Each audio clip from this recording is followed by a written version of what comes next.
Good evening and welcome to Tuesday night, the third night of this year's West Cork Literary Festival.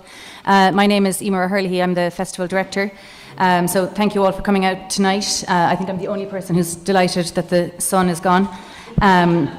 We've two of my favourite writers here tonight, Kevin Barry, who I think many of you have seen here in the past, but it's sure to be a treat again tonight. Kevin is going to be reading from his new novel, Beatlebone, and Carys Davies, a Welsh writer who was the winner of last year's Frank O'Connor Short Story Award for her collection, The Redemption of Galen, Pike. So they're going to be in conversation tonight with Sophie Gorman. Thank you.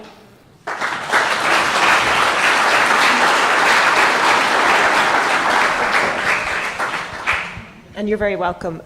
Just to give a full introduction to our two writers this evening. So Carys Davies is the author, as Emer said, of two collections of short stories. The first was Some New Ambush, and then The Redemption of Galen Pike, which won, as Emer mentioned, the Frank O'Connor International Short Story Prize. It also won the Jerwood Fiction Uncovered Prize and was shortlisted for both the Wales Book of the Year and the Edgehill Prize. And her stories are being broadcast on BBC Radio 4, published in Grant, A New Writing, Prospect, the Dublin Review, very widely anthologised.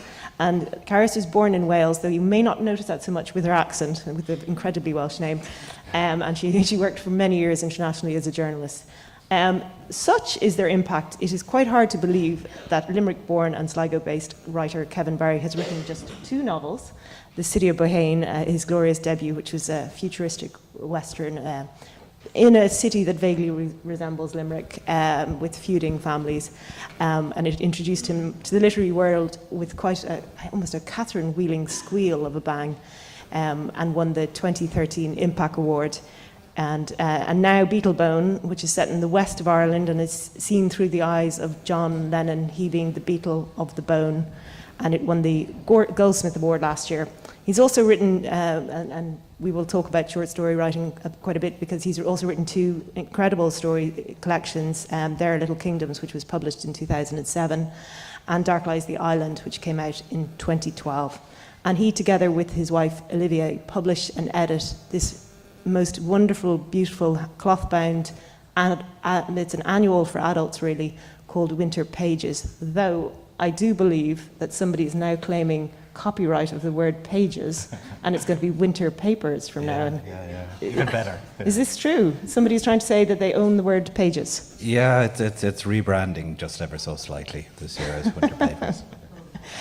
Carys, we might talk about, and there will be questions afterwards, so please do store them up. But we might start by talking about The Redemption of Galen Pike. Mm-hmm. This is the title story. It comes quite late in the collection, but it's a wonderful story about a spinster Quaker called Patience Haig, who goes to visit a prisoner who's almost beyond redemption, called Galen Pike.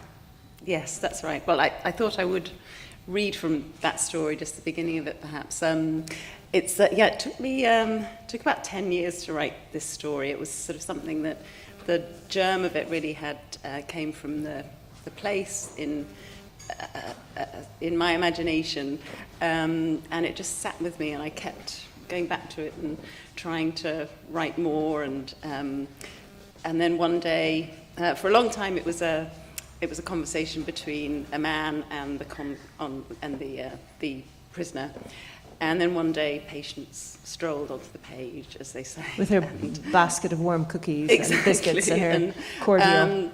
And also, even she strolled on the page, and then afterwards, as I began writing her, I realised that she was a Quaker, and suddenly it's this sort of magical thing that happens often when a story finally comes together and seems to be, humming, that all the elements of the story, the silence of Quakers, and it all began to come together. Knit together. Actually, I think I'm going to go away with throw away my normal procedure of throwing the readings in later in. I think we should read first, so we have a sense of the story and of the writing.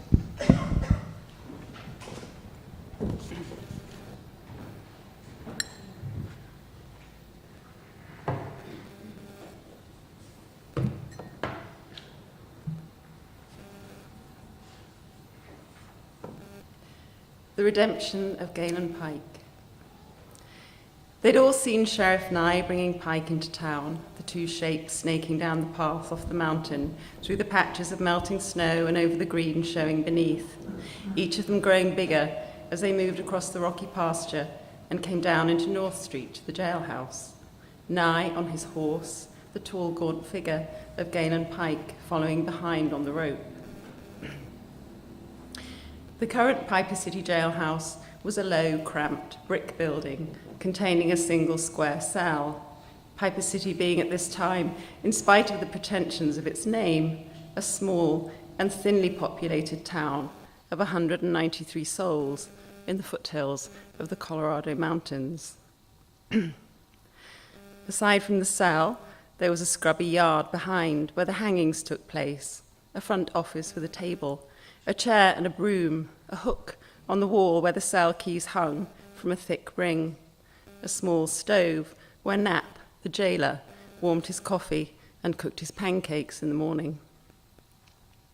For years, Walter Haig's sister Patience had been visiting the felons who found themselves incarcerated for any length of time in the Piper City jail. Mostly they were outsiders, drifters, and vagrants drawn to the place by the occasional but persistent rumors of gold. And whenever one came along, Patience visited him. Galen Pike's crime revolted Patience more than she could say, and on her way to the jailhouse to meet him for the first time, she told herself she wouldn't think of it. Walking past the closed bank, the shuttered front of the general store, the locked-up haberdashers, the drawn blinds of the dentist, she averted her gaze. She would do what she always did with the felons. She would bring Galen Pike something to eat and drink. She would sit with him and talk to him and keep him company in the days that he had left.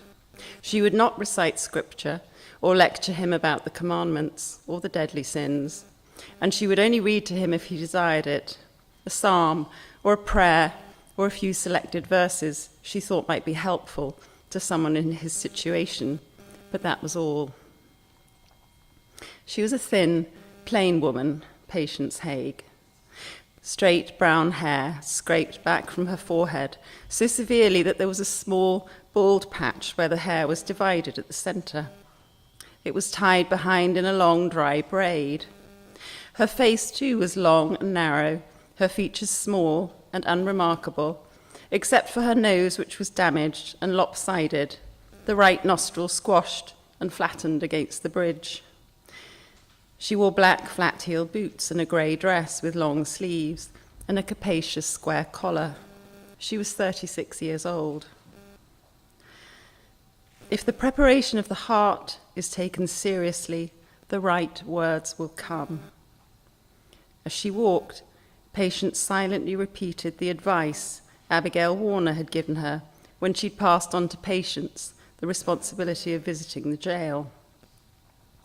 Patience was always a little nervous before meeting a new prisoner for the first time, and as she came to the end of Franklin Street and turned the corner into North, she reminded herself that the old woman's advice had always stood her in good stead.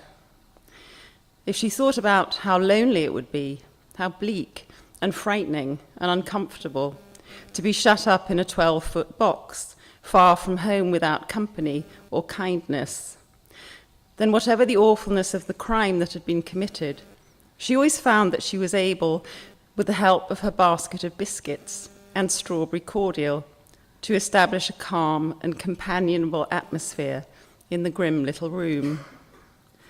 Almost always, she had found the men happy to see her.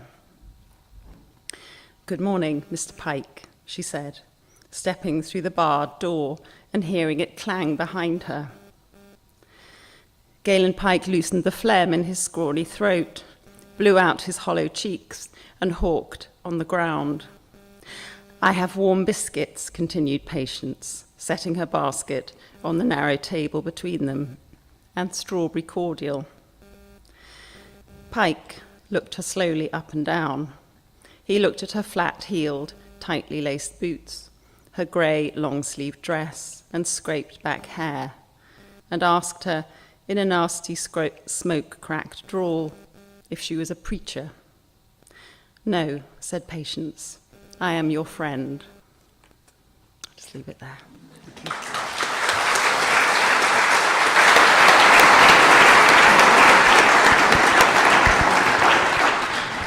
you. Galen Pike is not quite open to this concept of friendship, I think. There is, throughout actually many of the stories, there is this sense of lonely places that are lonely. Never so much as in the first story, which is a very powerful story called The Quiet, in which, without giving too much away, there's a woman is newly moved to Australia and is in the very far reaches of the outback, and she has a neighbour who she's not sure about who visits, but they discover in their loneliness, ultimately they discover they share a lot more than they expect, including domestic abuse. Yes, so it's quite an interesting. How did these kind of, because there's so many different worlds covered in this book. I'm wondering how did you bring all these stories together?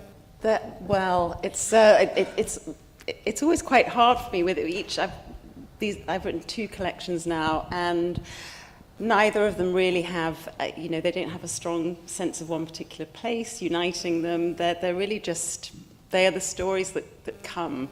And there's always an awful moment when my publisher says, so what are they about? And what are we going to put on the back of the book? And then I have to think, oh God, what are they about? And what are the sort of common links? And I've come up with a phrase now, which I think you could probably use to describe absolutely any book in the world, which is just, they're about our struggle to live, which I think is a pretty good catch-all. That's my day. I came across another one which I love, which last summer I became very obsessed with the Karl Ove Knausgaard tomes, and I was ploughing through those, and there was one phrase in there. He wasn't talking about short stories, but he described something as being a brief drama of the soul, which I also really liked. I think Beatlebone is definitely a drama of the soul. Well, we'll come then just to bring in Kevin. There are also themes of Western also in your book, which I felt that you shared Western elements, particularly more in City of Bahrain. Yeah, for sure. And I'm wondering, is the Western something that people will forever return to? Yeah, I always, with short stories, often I sit down with the idea of writing a really quiet, peaceful, thoughtful short story. And usually inside half a page it turns into a Western. Or there's a talking badger, or something just fucking stupid happens. And I have to go with that, because you have to go with whatever your virtues might be as a writer, I suppose. But yeah, definitely sort of boyhood, sort of eating potatoes, watching Saturday afternoon Westerns seems to have been a very formative influence on me. And also actually correspondences between the Irish West and the American West in some ways, I suppose, that they might have. Which brings us nicely to the West that we visit in this new book, which is, to be polite, it's an utterly mad, glorious thing that you've made here. We have 37-year-old John Lennon on his way to Clew Bay to visit an island for 3 days, an island where he's going for solitude and some screaming therapy. Yes. Where did this come from? I was going out on my bike around County Mayo since we moved to Sligo about 9 years ago now, or 10. I'd go out in the summer around Clew Bay, and just actually the original thing for the book, kind of spark for it, wasn't anything got to do with John Lennon really. It was just a feeling out around Clew Bay, which I'm sure loads of you know. It's a very beautiful place, but I've always got this kind of eerie sensation when I'm around there as well, this kind of haunted feeling, and I find myself thinking a lot about death whenever I'm around Clew Bay for whatever reason. And then I learned, or kind of remembered, that John Lennon used to own a little island, one of the little islands that are out there. And that became kind of annoyingly trapped in my head, like a little kind of wasp in there. I kept looking down at all the little islands going, I wonder which one was his. And I didn't, research is a very grand term for what I did. I Googled it a bit. And I discovered, that he did buy this island in 1967 for £1,500 and only visited twice for about an hour each time. But late in his life, he did talk about renewing the planning permission with Mayo County Council to build a house there. And just the fact of John Lennon and Mayo County Council having dealings with each other, wouldn't let me alone. And I tried to get rid of it out of my head in lots of ways. I wrote a little radio essay about John and Yoko in County Mayo, thinking that would do it, and it didn't. And I referred to it in a short story called Dark Lies the Island. It's John's island in that story, but it kept coming back, and then I found myself writing dialogue with John said and thinking, oh fuck, I'm in trouble here, I'm going to try it as a novel, you know. Would you maybe, I think then that's good, would you like to read something? Brilliant, else? thanks.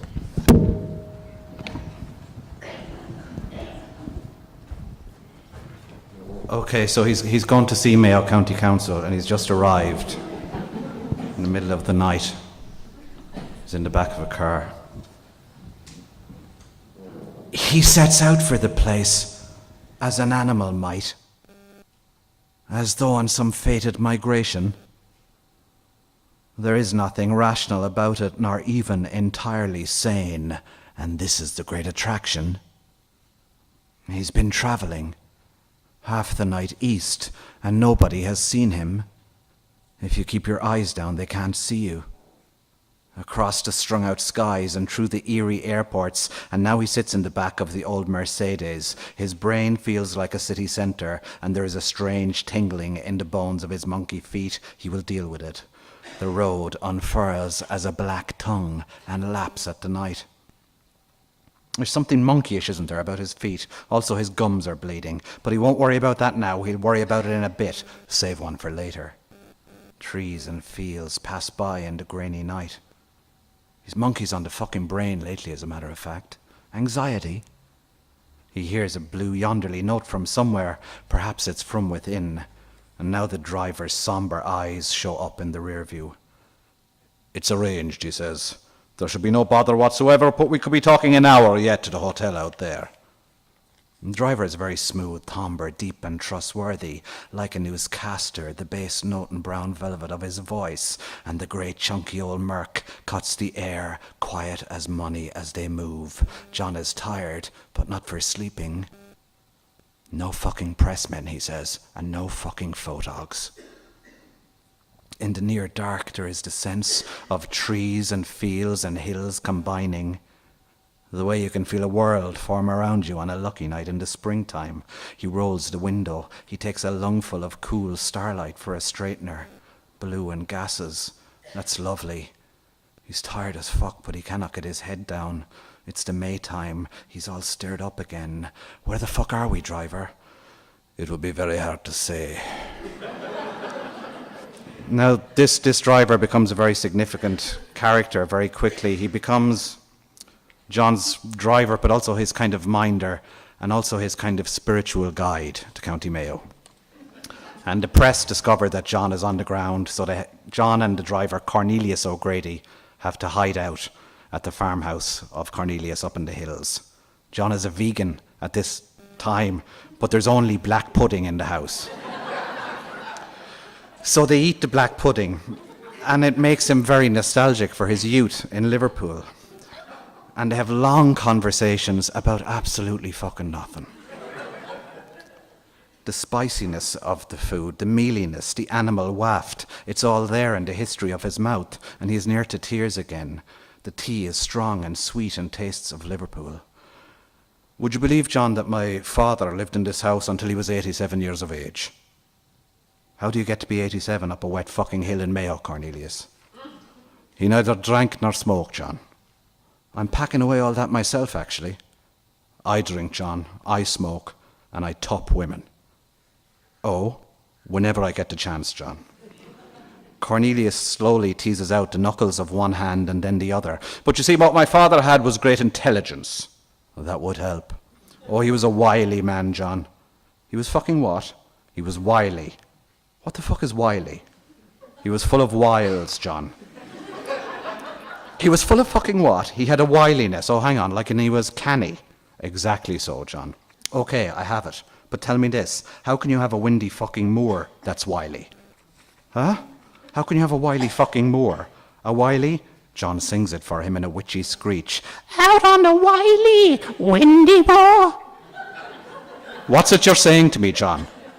The Kate fucking Bush song. Kate Bush?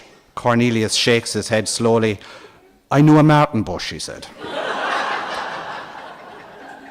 Oh, really? Belmullet direction put long dead and gone, God rest him. Poor Martin. Any relation, Cornelius? To who, John? To Kate bloody Bush. I didn't know a Kate. Could she have been a sister?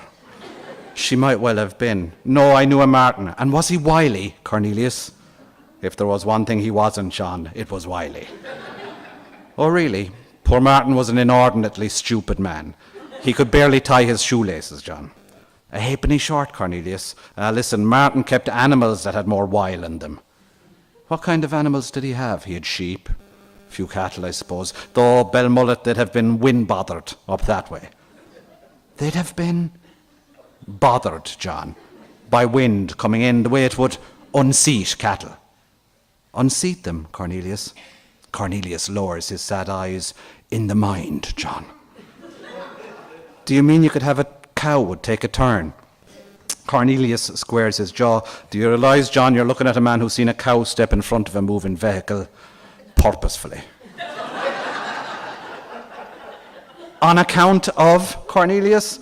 Wind coming easterly, that's the kind of thing that can leave a beast beyond despair because of the pure evil sound of it, John, the way it could play across the country in an ominous way. And an easterly, if it was to come across you for a fortnight, and it might, sleep gone out the window, a horrible black feeling racing your fucking blood, all sorts of thoughts of death and hopelessness. That's what you'd get at the tail end of an easterly wind. Man nor animal wouldn't be right after it.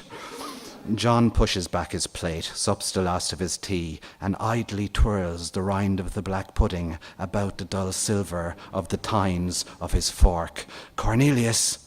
Yes, John. Am I alive and not dreaming? Thanks.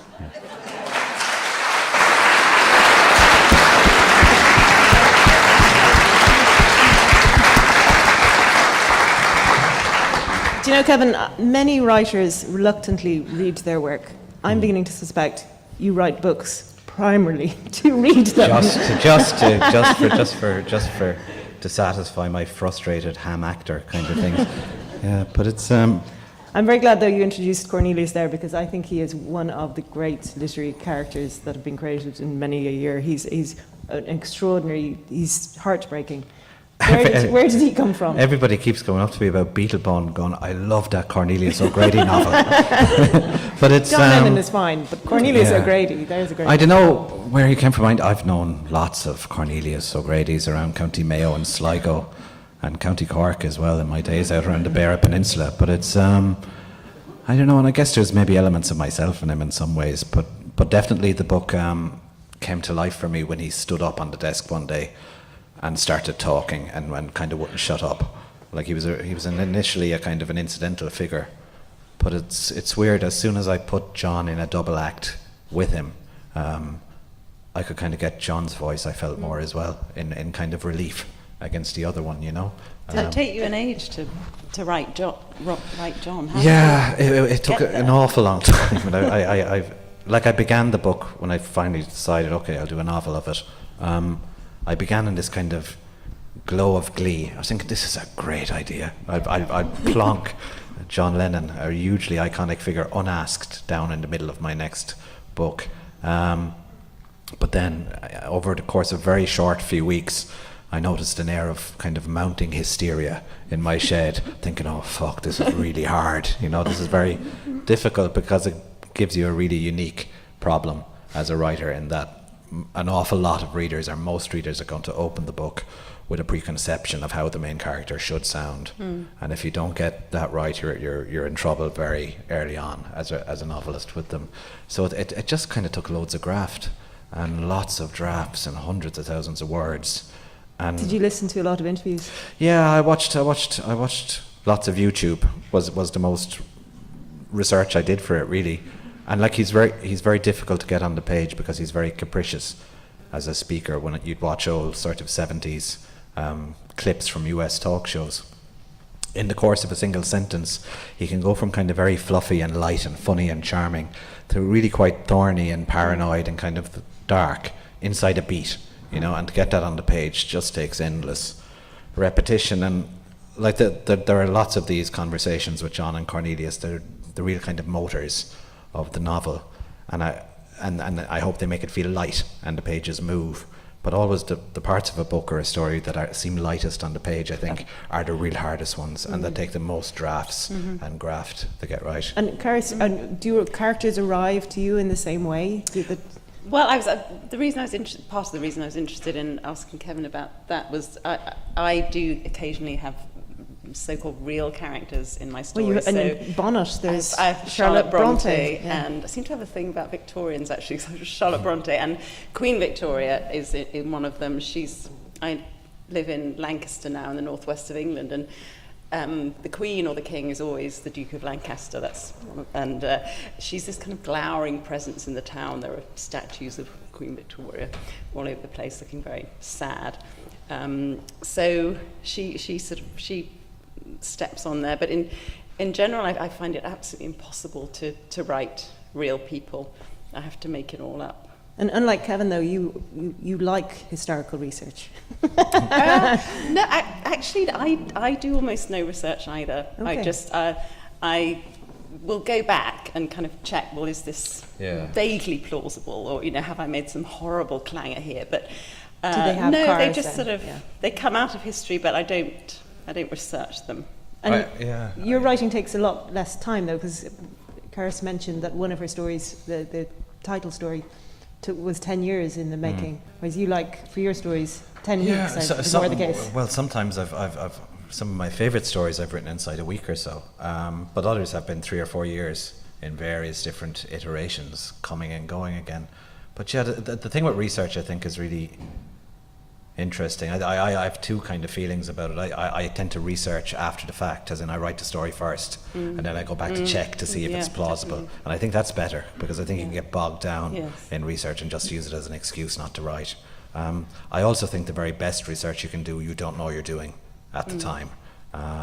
So, for example, with the novel City of Bohan, I think it was working as an old-fashioned cub reporter on a local newspaper in Limerick in the early 1990s, doing court reporting and council meetings, gave me loads for that novel about the inner workings of a small city, and I had no idea at the time that I was researching a novel, and it's very often, it's the stuff you're doing that you think has nothing got to do with your writing is what's going to determine what comes out on the page. It's very often where you put yourself, where you go to live. Yeah, exactly. I mean, it's that old question, where do your ideas come from, or where do if I knew, I would go there all the time. You don't know where they are, you live and you look and you listen, and eventually things come up, and Well, Kevin positions himself right beside the island. That's a handy location. And you live, I think, in a barracks or something, your house. I do, yeah, in County Sligo, in an old RIC barracks, old police station, yeah. Do they leave anything behind?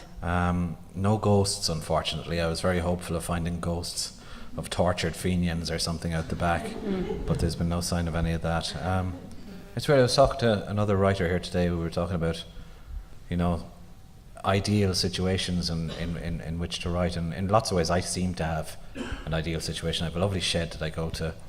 I don't work as well, don't have any kids, so I can, in theory, have just this free hand at going out there and making the work. But it makes it no easier at all. It's then if you had half an hour at 5 o'clock in the morning, you might get as much done. It's just.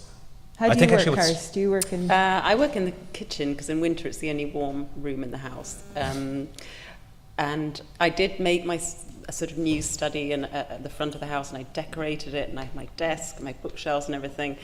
And then I realised at the window there were sort of cars going by, and I couldn't handle the cars in the field of my vision, so I'm back down in the kitchen again, and And does music, I mean, obviously with the Beatles story, I must ask, have any of the Beatles read it? I've had no notification to that end. But actually, one of the really nicest things about finishing this, and I was very happy to finish it because it took me ages, it took me nearly 4 years, but it was to be able to go back and listen to the Beatles and John Lennon again in an unself-conscious way, because for 4 years, anytime I heard them or saw something about them, I'd be going, oh God, am I getting this in any way kind of right at all, you know? So it's lovely now to be able to put on the White Album or something and just... And did you listen, while you were writing it, do you listen to music? Does that feed in? Yeah, I do a bit. Because you're a music anorak. Yeah, a bit. But I do tend to put on things that I try to pick things that might influence the tone or atmosphere of a story. So with City of Bohan, I was going through a big dub reggae phase, as I often am in my shed in County Sligo. So that gets into the novel as well. And you try to let... I tend not to listen to kind of singer-songwritery stuff with lots of lyrics, because that will kind of... You'd be drawn into that story rather than your own. But kind of moody, kind of bleepy electronic stuff and all that as well, just for kind of atmosphere in the room. I find it helps, yeah. And I'm wondering, in terms of your writing, you obviously have written exclusively so far, apart from journalism, in short stories. You have short stories, but there's so much dialogue in your books. I'm wondering, is there a play in it or a film? And equally with you, would you think of going for a novel or other book structures? Well, my stories seem to be getting longer, but very, very, very slowly. So I've just written actually a Western, which is 11,000 words, which is twice as long as any story I've written before. So, you know, maybe when I'm 100, you'll have extended long enough. Yes. Long enough. Yeah. So Max Porter was saying today that his novel is 15,000 words. Yes, so I was delighted to hear that. Yes. That was great. But it's changing actually what people consider to be a novel now, I Yeah. think. They used to tell you 100,000 words, and you collapse when you at the thought of it, you know. But I think it's you know, word count doesn't matter as much as you think of it. Is the story right, and is the feel of the piece right? Do you find that the world around you influences much of your writing that you're in? I mean, the current news or world, you know, does it come into it, or what is it that gives you? I don't think so. I think no. I think I sort of flee to places, you know, faraway places. Often faraway places I've never been, and put myself there. There is a sort of Twin Towers thing going on in one of the stories, but and another of the stories does, I suppose it is sort of about fundamentalist religion, and but no, not consciously. I think the worst thing it kind of does sometimes, it can make you, when you're going through a period like we've gone through over the last couple of months, where the world has turned into a kind of a blackened hellscape, you know, it can make the work you do feel a bit small. You know? You go out and go, all right, I'll go back to my short story, the world is on fire, kind of back out there, and I'll go out and tinker with this short story. It can make it feel a bit insignificant, but you kind of get over that as well, and just kind of close the door and say, oh fuck it, I'll just write the story. But it's, I know that an awful lot of American novelists talked about just that, I think, after September 2011, going, God, this novel feels very inconsequential all of a sudden on the desk. But it does pass, I think, that feeling. Well, it seems to continue. At the moment, it seems to be continuing. It's hard to escape it, but yeah. In the book, John says it's about going to the dark place, and using what you find there. Is that something that you would sympathise with? Sure. I think for any creative person, for a writer or a visual artist or a musician, you know, you don't do it because you're grand, because you're fine, because everything is going wonderfully. You do it because you need to do it, and to express something, and to kind of and to get something out, really. So yeah, it's like, and like the book is it attempts to be a portrait of an artist at a time of kind of creative strife, when he's in trouble, when he's not really managing to write songs or record music. And I know all about periods of creative strife where it doesn't seem to be going well, so you use whatever you can bring from your own life into it. And in the book you also play a lot with form, because we have long stretches of dialogue. There's a bit that's written like a film script, and then one segment is in the first person as if it was written. It's you writing it. It's you. It is me. Yeah, it's an essay, essentially plonked down. Did your editor or anyone? Did they say, could you not write? Oh book? I mean, I think everybody kind of who read the book initially felt that section was very strong, and that it was kind of the emotional heart of the book in some way. But it was certainly, there was conversations about where do we put it. Should it be more an afterword or something? But I felt very much that it was very much the heart of the book, and that it should be in the middle, and that the rest should kind of radiate out from it in either direction. But like lots of things in your work that seemed to come out well, it was a kind of an accident, that section. I was just copying lots of notes from different places down into one fancy new moleskin notebook. I like that section very much. I love as a I don't know, maybe writers in particular, I just love the anxiety, the state that you seem to be in. But do you think this is a time, we talked also about this earlier with Max Porter and Tom Morris, about how people can feel that they can play with form now, so that they're not so conscribed. I mean, in your stories there's different shapes and different lengths, and they're not short stories. And yes, I mean, I think what I find is every time I finish a story that I like, I then start the next one, and for weeks or months I realise I'm trying to do what I've just done the last time. I'm trying to do it again because it worked last time, so let's see if we can do that again. And you never can. It's as if you're only allowed that particular form or that way of telling a story. You're only allowed it once, and then you have to start all over again. Yeah. And for you, in terms of writing, is it? I know you said you don't want to be a career novelist. Well, is I that think, something you still stand over? Yeah, I think one of the great things you need, as if you're going to write novel after novel after novel, is patience, and I have very little, as a writer. But you go with what you have, and I suppose I think your style, your prose style, is very simple to describe. What it is, it's a very direct projection of your personality on the page, and you can't escape your personality after a certain amount of time has elapsed. So you just kind of go with that, and my personality is essentially hysterical, nervous energy.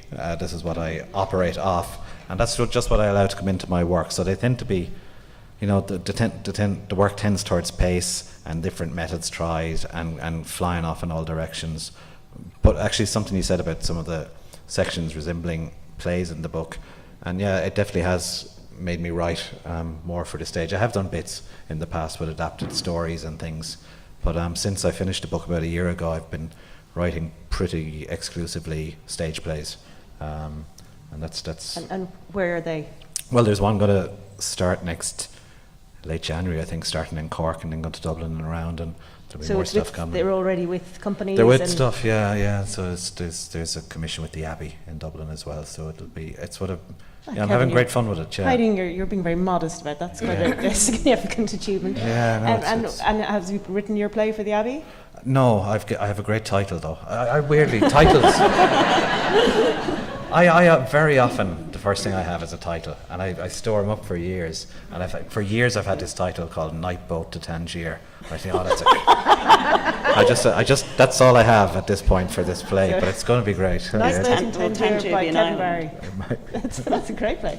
And so this is it's all going ahead with the two new men in the Abbey. I guess so. Yeah, I haven't written the play yet. I've just written the title. But that's all right. But it can be a great start. Program, It can be a great start, And the play that is finished. It was a monologue, and it's lately become a two-hander. It's a kind of a brother and sister approaching middle age who are looking after an ailing father upstairs in the middle of Cork City.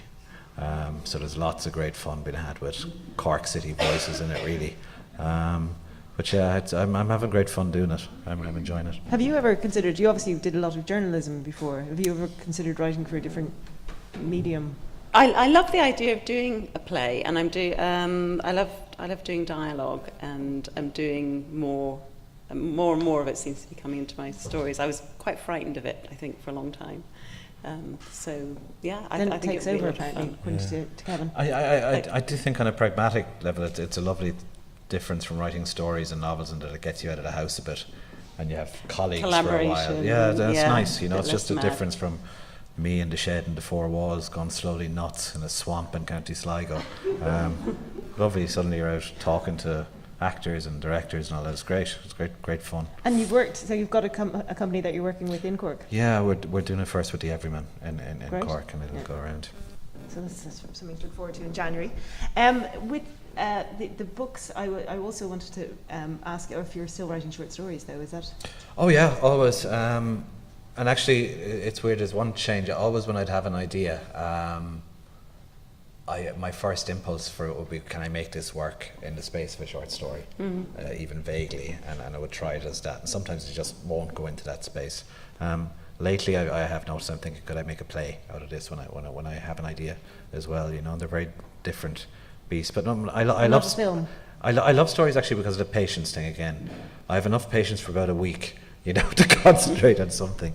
But yeah, I as a reader, I just adore stories. And just the intensity of them, the way they kind of pin you to the chair and make the world just recede in every direction if it's well done, you know. And I don't think there's any other prose form that gives that same intensity as a great short story. So I'll always try them, but I don't have a good success rate with them. You know, I start loads and they kind of go nowhere. Oh, you did win, and it's a nice link to Carys. You did win the Sunday Times Short Story Award for a short story about Wales. I did, yeah, for a beer trip to Clondalkin. Yeah, though weirdly it was really about Liverpool because it was about a Liverpool Real Ale Club going out there.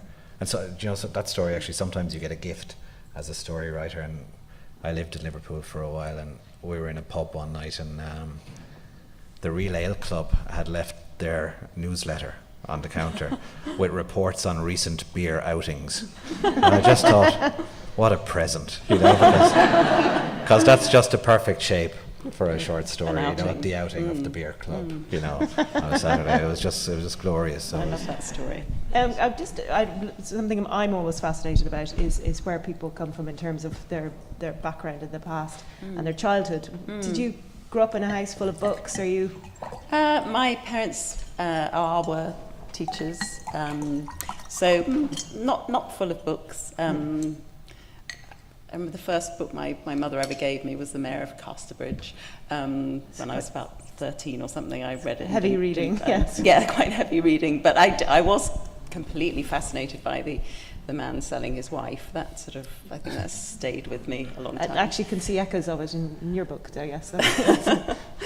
So, no, I grew up till I was 10 in Wales, and we were talking earlier about that. So that's a sort of strange thing for me. I have this incredibly Welsh-sounding name, so everyone assumes I'm, you know, like a piece of rock. You know, I'm Welsh all the way through, and I'm always very nervous reading in Wales because the minute I open my mouth, I sound completely English. But it's a sort of, it's almost a mythic place for me, Wales. So when I write about it, it's things I'm remembering from childhood and sort of family lore, but I'm always very anxious about how they go down. Yeah, and getting things wrong. And but it's very mysterious, though, isn't it, when you start to write about things from years and years ago in your life, and landscapes you think you've completely forgotten. And suddenly, when you start to put it down, it's all been waiting, kind of, in the subconscious or something. Yes, and actually, I don't know. I seem to need to be at a great distance from things, either in time or because I also like this one. I do write quite a lot about. Stories in America. I lived there for about 11 years, but I didn't write any until I'd been back in Europe for a long time. I seem to need that distance. Places are very unpredictable, though, in terms of which ones will give you stories and which won't. I mean, I lived in Edinburgh longer than I lived in Liverpool, and I've never attempted a word set there. And I loved it, you know, but it just didn't go in that way, or hasn't yet. I might yet. I was in Liverpool a very short time when I was at it. But it seems a very easy city to get into for an Irish writer, actually, in terms of the Irish vernacular is around. Yeah, very much so. And what about you, Kevin? When you were growing up, was your a house of books, or were you? We had loads. We had every jockey autobiography that ever came out.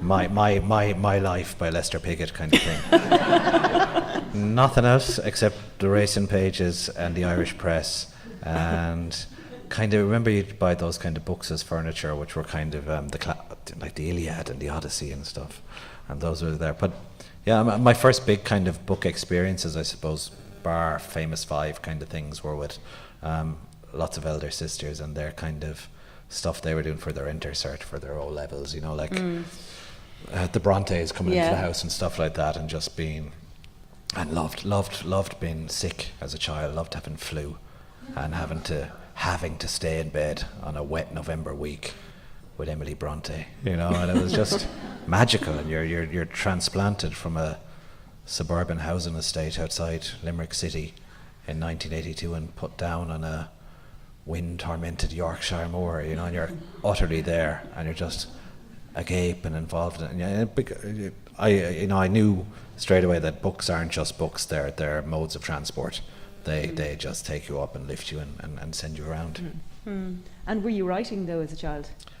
Yeah, have I told this story here before? Where It's different people. Okay, different well, places. but I can date precisely my first short story to August, whatever it was, 1977, after Elvis had died the night before. Because we were in a caravan on Achill Island listening to Radio Luxembourg, and there was a song playing. I think it was 10cc, I'm Not in Love, and the DJ No, broke he in. lives in Wicklow now. Jesus, that would have completely changed the Sorry. story. But the DJ broke in and said, "Ladies and gentlemen," in a quavery voice, "the king is dead." And the next morning I wrote a story in which Elvis's soul rose out of his body and entered a seagull. I don't know what a seagull was doing in Memphis, but it flew across the Atlantic and conversed with a small ginger child on his holidays down on a beach. And that was my first story. That was the first time I was moved to take up the pen and approach the page. So it was always about debt and rock stars, really, you know, from day one. You should have published that as a little coda to this. Or If I could find it, I absolutely I would. Sounds like I think that sounds like cracking. You don't have any early short stories that we can equally. No, I Rediscover. really don't. I mean, I was a journalist for. Kevin, also a journalist, Right, you- but yeah. along and sort of gave that up really. I was living in the States and gave that up because just every single story, my editors seemed to know what the story was before I'd even gone away and looked for it and written it, which just wasn't a very interesting way to. In terms of journalism, or in So there'd be an idea of the finished story before it, and fiction, of course, is just couldn't be more different from that. So that's where I discovered I hadn't really read very many short stories actually until I was living in the States, and I started discovering Eudora Welty and Flannery O'Connor and Carson McCullers, and just thought, oh my God, you know, look at this stuff. This whole it's certainly having a resurgence. We were talking about it earlier. It's certainly at the moment it seems to be the era of the short story. It seems to be just totally revitalised, and I think there's a greater appreciation. Well, a lot of it's coming from Ireland, I think. A lot of it is here. They're all here. They're all here. But yeah, it's interesting actually about the journalism thing, because I have a similar background in journalism, and it used to be the kind of traditional way into book writing. It's the old Damon Runyon kind of world where you'd start off in newspapers and magazines and work your way up to.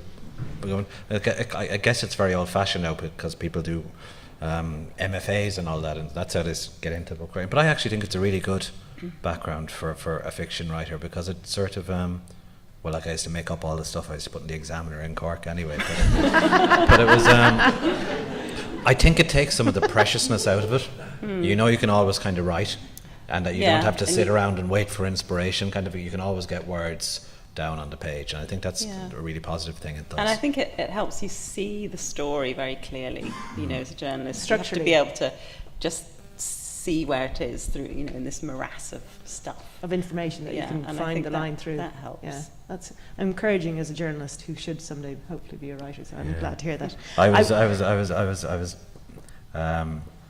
been interviewed after the City of Bohan novel came out, I think, by a guy down in the Examiner in Cork, and I was saying we were guessing like how many novels at any time are hanging around the Examiner office in Cork, you know, and I was going like, for example, where's the great GA novel? And he said, it's under the desk, man, I have it here. but it takes a long while as well, I found, to go from to sort of to kind of declare yourself as a fiction writer in some ways, you know. You kind of have to come out about it almost. You have to start telling people, oh, by the way, I'm writing stories or something, you know, because it's And it gets embarrassing Did your families... did because they- people come up to you going, how's that novel going? Which one did I tell you about? You know, and it's like, And because did it your takes families years. take that, though, that this change from the stable career of journalism? Well, journalism isn't a stable career. I'm saying that slightly with one raised eyebrow, but did Well, I remember my husband said, well, we'll give it 2 years, shall we? And that was about 16 years ago. What a now. charmer.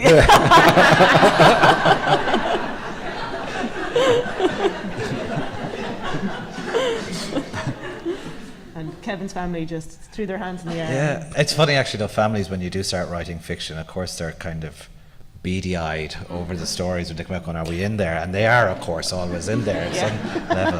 But what I found is that they don't really mind very much, you know. If they'd mind more probably if they were left out. Yeah, and they try to start feeding you stuff, you know. Telling you horrible, strange, dark, gothical things from your family history that you try to forget, you know. Do you remember Uncle such and such choked on the sausage when he was drunk and died? Oh God! And of course it gets in, but it's they definitely start to try and show it. Now, mind you, I've talked to writers who've had horrendous experiences where, you know, brothers and sisters and mothers and fathers haven't talked to them for years over something they put in a novel or a book, so it can go both ways. Yeah. But I've been lucky, I guess, that they're all sort of desperate to get into them. And obviously, Carys has written quite a lot of historical fiction. You've never thought about writing about Your Namesake? No, it was weird though. I wrote It's coming up to the centenary. This is good I times. did write a little essay for the Stinging Fly journal early in the year about my name, because Kevin Barry is a very kind of loaded name, of course, but it's and people presume you come from like an arch Republican family, but actually I was named for a dead mod. My cousin Kevin Barry came off his scooter in East Anglia in 1968, and I was born a year later to the day. So I look exactly like him, and I was named for him. So it's kind of strange, but it's really interesting to look into it. And I started Googling all the various Kevin Barrys that exist around the world, and there's acres of us, you know, there's hundreds of us. I'm really interested in the guy who's a bomb disposal expert in New York. He sounds like a really interesting Kevin Barry. And then, but yeah, it's funny when you have that kind of a loaded name. It goes down very well when I do readings in Boston. They don't or want you to sing the song. Glasgow. The Wilson song, yeah. I can't sing the song. Yeah. Just Kate Bush. Just Kate Bush. Kate I Bush. limit it strictly to Kate Bush. So. I've just realised the times. I will put it open to the floor, but I wanted to ask you finally, Kevin, that you have been called, if Roddy Doyle and Nick Cave had a love child, you would essentially be it, or procreate or something. I read that. Would they be good parents? Somebody sent that to me, and I just thought that's planted an image in my mind that I'm never going to shake myself clear of. Yes. Anyway, yes. So we have a roving mic, I think. So, are there any questions at all? And there must be. There is a very nice hand up there. The mic might get to you, or you could project. It's just over there. Is there? All the way. It's coming.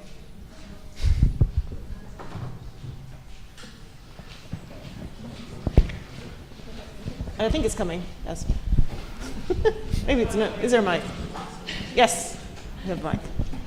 Sorry, I just wanted to know, did you have to get any copyright issues with John Lennon in the story, or was there any issues No, he's not around, so you don't. But you know, it's a very interesting question actually, because you know you do have a responsibility, I guess, when it's a real person, you know, that you're putting in, because the family are around all that, and it's something definitely I was worried about for 4 years. You know, going to Jesus, this is someone who was flesh and blood, and I'm putting a version of him down on the page.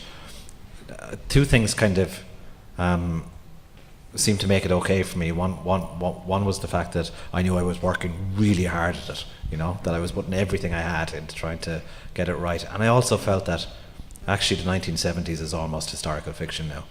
In a way, you know, it is when you do it, because our personal kind of sense memory of that time is fading, you know. So the question for me was, you know, is this actually historical fiction? And the fact that I thought it was made it seem kind of okay for me, you know, to do it.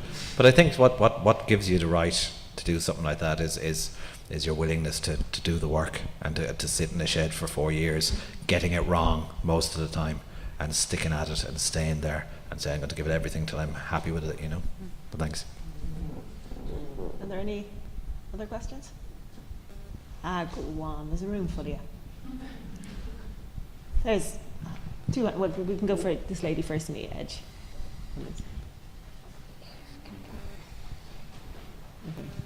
Went for the wrong one. Well, in the absence of questions, I would like to pay you a big compliment. We come to readings mostly to listen, but Kevin, you treated us to an absolute performance tonight, and not just on the podium, but also your journey through your life. It's been nothing short of hilarious.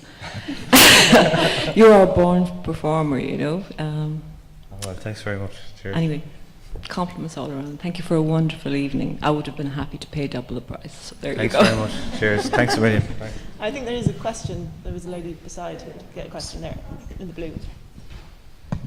You were talking earlier on about doing plays, working on scripts for plays at the moment. And I was wondering if you've done any screenplays, because some of your short stories are really perfect as short And films.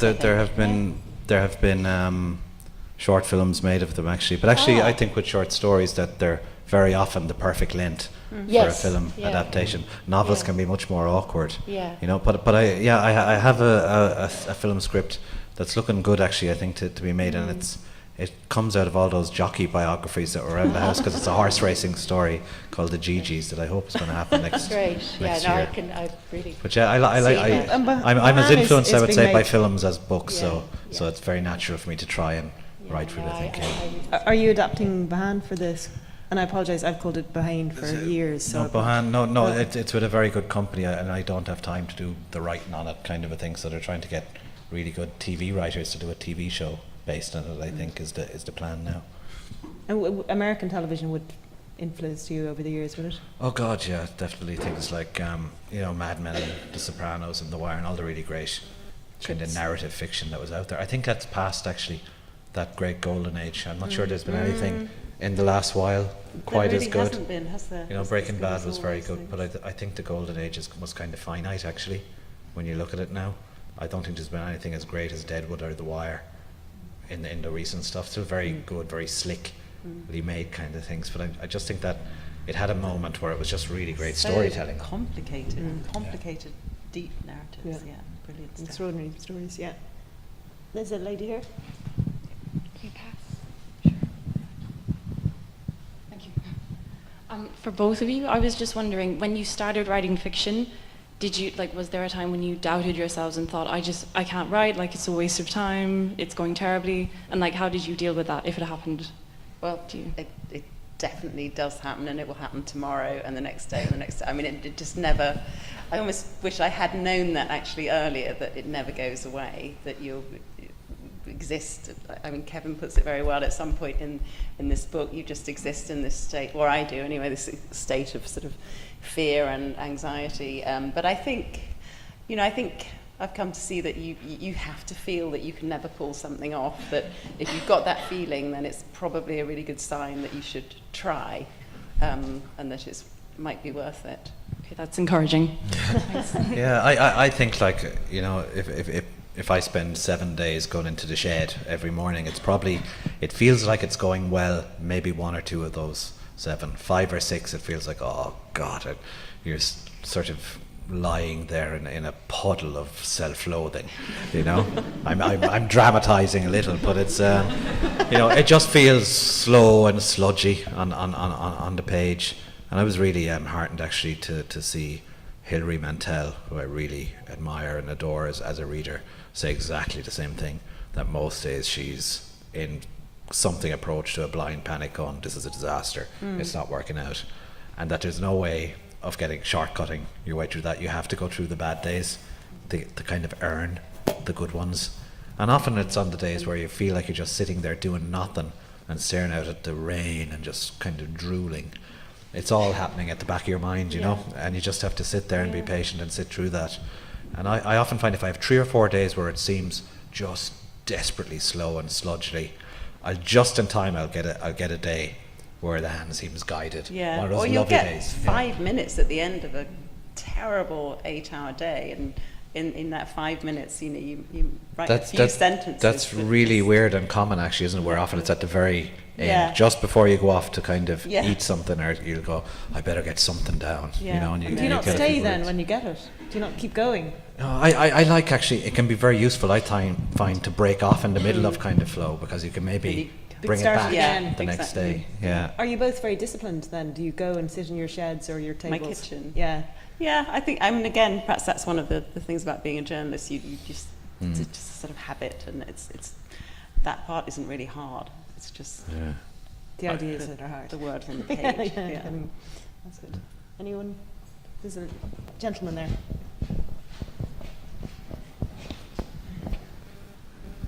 I've never been to a literary festival before, but I read a lot and I write a lot, and I imagine pretty much everybody in this room does too. But coming into this room tonight, it just struck me what an extraordinary contrast there is between the rather introverted and intimate business of reading and writing as compared with what we're doing tonight in this room. And I wondered if you'd just like to comment on that a little. Yeah, it's funny, actually, because I lots of writers don't like to go out and read their work and talk about it very much. I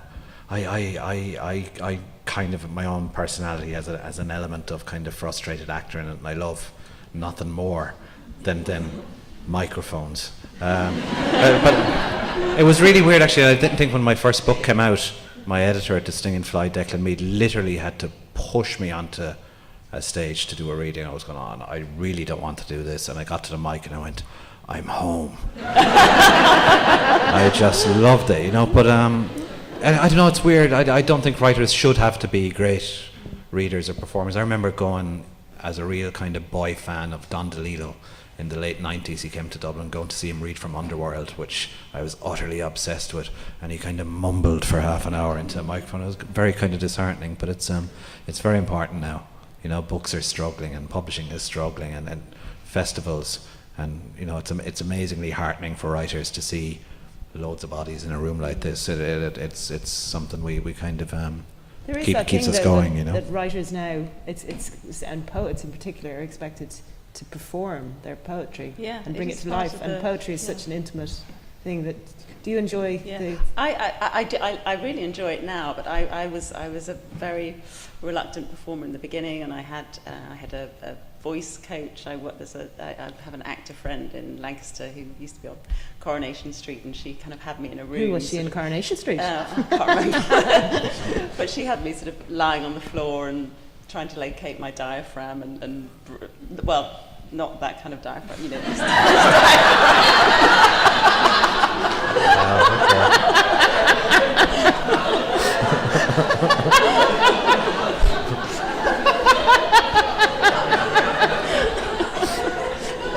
I'm not going to make any comment. Just going to leave it hang there.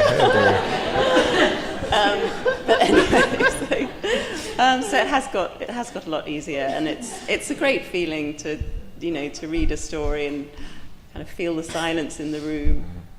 I'll never forget the first time I located my diaphragm.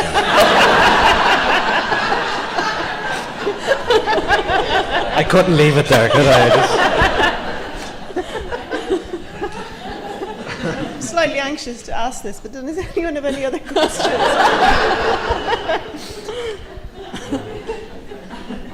That was a kind of a beautiful note. We'll leave it with your diaphragm. Carys Davies and Kevin will be signing copies of books over here, but I'd just like to say a big thank you to both of you for this evening. So thank you both very much. Thanks very much.